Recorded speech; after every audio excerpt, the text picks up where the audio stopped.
के पीछे की क्या वजूहात हैं? क्या इसके पीछे कुछ और मकासद हैं या कुछ बड़े मकासद हैं जो आज आप तक या हम तक नहीं पहुंचे? इसी हवाले से गुफ्तगू करने के लिए हमारे साथ ज्वाइन कर रहे हैं सीनियर जियो पॉलिटिकल एनालिस्ट जनाब ब्रिगेडियर रिटायर्ड तारिक खलील साहब। इनसे जरा जानने की करेंगे कि जो इस वक्त जो एक वॉर जोन है उसकी पीछे लॉजिक क्या है, उसके पीछे माइंडसेट क्या है। तारिक साहब अस्सलाम वालेकुम। भैया साहब, thank you so much for joining. Sir, हम अक्सर देख रहे होते हैं कि कहीं ना कहीं कशीदगी होती है, लेकिन it has escalated to that extent. वो इतना एक्सपेक्ट किया गया था या नहीं किया गया था? देखिए, बड़ा मसला ये है कि कायद आजम ने फरमाया था, हेलो जी सर जी, कि जब ये इजराइल का क़याम अमल में आया है तो उन्होंने कहा था कि अंग्रेजों ने मिल के मुसलमानों के सीने में खंजर घोंप दिए जी, और वो लहू जो निकला है ना वो आज तक चल रहा है 70 साल। आज ये जो हो रहा है अभी, ये कोई इम्प्रॉम्प्टू मामला नहीं है। It is a very well planned strategic move by अबा Hezbollah as well as by Gaza people। इसमें वजह यह है कि पिछले एक साल से आप डॉट मिलाएं मुख्तलिफ इंटरनेशनल इवेंट्स की। उसमें एक यूक्रेन की वार है जी, जिसमें रशिया एक तरफ है और जिसको अभी मैं उस पर एक अलहदा व्लॉग भी करूंगा। मिस्टर प्यूटन की जो स्पीच है कि it is east versus West, क्या यस, तो उसका एक पहलू ये है। दूसरा, पिछले एक साल से इजरायली फोर्सेस ने एक अग्रेशन किया हुआ था और वो जो बैतलहम में और मस्जिद अक्सा में कत्ल गारत का एक बाजार गर्म था। जिसको चाहते थे वो उठा लेते थे, जिसको चाहते थे गोली मार लेते थे। अल जजीरा की वो एक रिपोर्टर थी, उसको भी मार दिया था। और एक तो ये दूसरी साइड है। तीसरी साइड ये है, एक ग्रेटर प्लान इजराइल ने बनाया हुआ है, क्योंकि उन्होंने ये देखा कि अगर हम बाई वॉर कोशिश करते हैं अरब लैंड्स को लेने की, तो फिर उसमें दूसरी ताकतें आ जाएंगी और वो हो नहीं सकेगा। बिल्कुल। तो उन्होंने एक सॉफ्ट स्ट्रेटजी अपनाई जिसमें स्टार्टेड विद मिस्टर ट्रम्प। उन्होंने सऊदीया को, गल्फ को, यूएई को कन्विंस करके इजराइल को एक्सेप्ट करवाया जी। गल्फ और यूएई ने तो कर लिया है, बहरीन ने भी कर लिया है और भी छोटे मोटे उनको। Saudia is on the eve of doing it और प्रेशर पाकिस्तान पे भी है जी। वो प्लान ये है कि एक जैसे यूरोपियन यूनियन है, इस तरीके से एक मिडिल ईस्ट यूनियन बना दी जाए और जिसमें फिर एवेंचुअली जो over powering economic and military power होगी वो इजराइल हो। अब वो नाम की तो यूनियन होगी, बट बेसिकली उसकी डोरे जो हैं वो वॉशिंगटन और लंदन और तेल अवीव से हिलाई जाएंगी। सही। And everybody will be subservient to in that union. और इसमें सबसे बड़ी हर्डल जो थी वो एक सऊदी अरब था, जिसको उन्होंने ग्रेजुअली आई थिंक राम कर लिया है, और दूसरा पाकिस्तान। कोई समझते हैं कि पाकिस्तान और ईरान जब तक हैं तो ये प्लान कामयाब नहीं हो सकता।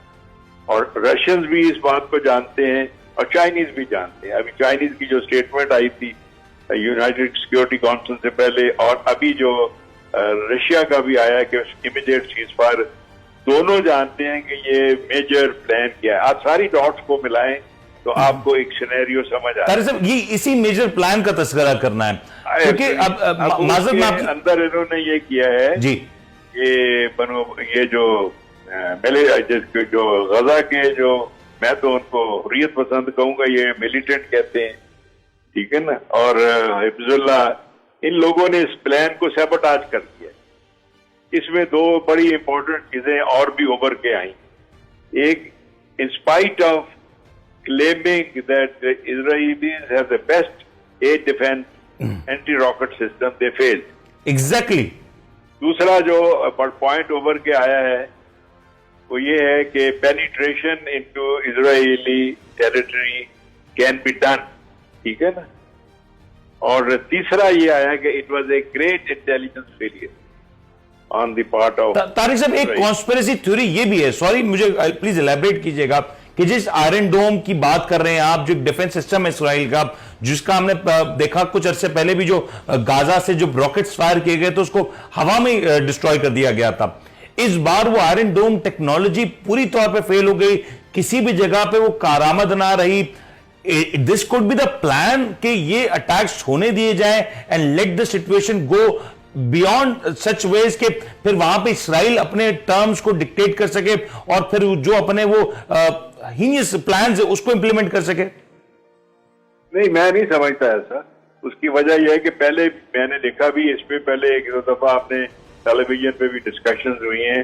पहले जो 2-3 दफा आज से 6 महीने साल पहले इन्होंने अटैक किए थे, उस वक्त भी Iron Dome did not work जी। मैंने उस वक्त भी कहा था कि टेक्नोलॉजी की अपनी कुछ लिमिटेशन, उसमें lower spectrum, middle spectrum, higher spectrum.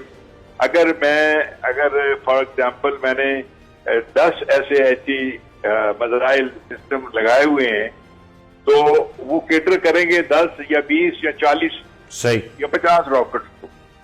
लेकिन मैं अगर मल्टीपल रॉकेट सैकड़ों हजारों की तादाद में फायर कर देता हूँ और उनको मल्टी डायरेक्शनल से लेके जाता हूँ तो सिस्टम जो है ना वो ग्लिच कर जाता है, कोलैप्स हो जाएगा, वो कोलैप्स हो जाता है, वो नहीं पकड़ सकता।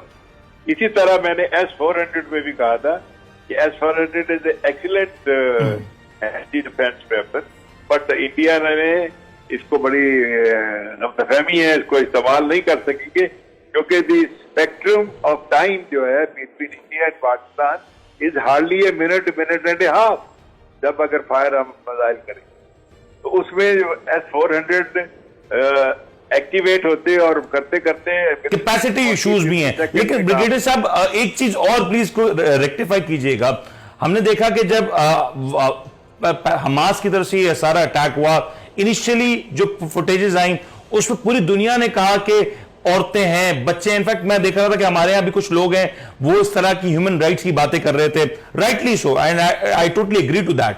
बट जब इसराइल ने अटैक किया और अब इतलात ये हैं कि रोड्स ब्लॉक कर दिए, पानी ब्लॉक कर दिया, फूड ब्लॉक कर दिया, और जितनी बड़ी तादाद में वहां से अटैक हो रहा है, नोइंगली कि ये सारी वो आबादी है जहां पे कोई इस तरह का एलिमेंट नहीं रहता, वहां पे पूरी दुनिया खामोश है, तमाशाई बनी हुई है। Why everyone is so silent on this way?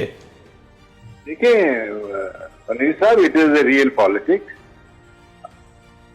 कुछ जर्नलिस्ट भी और कुछ हॉकिश एलिमेंट कमांडर्स वगैरह जो हैं उन्होंने पैलेस्टीनियन को कॉकरोचेस कहा है। क्या जी? दे आर कॉकरोचेस, ठीक है ना, and they ought to be killed.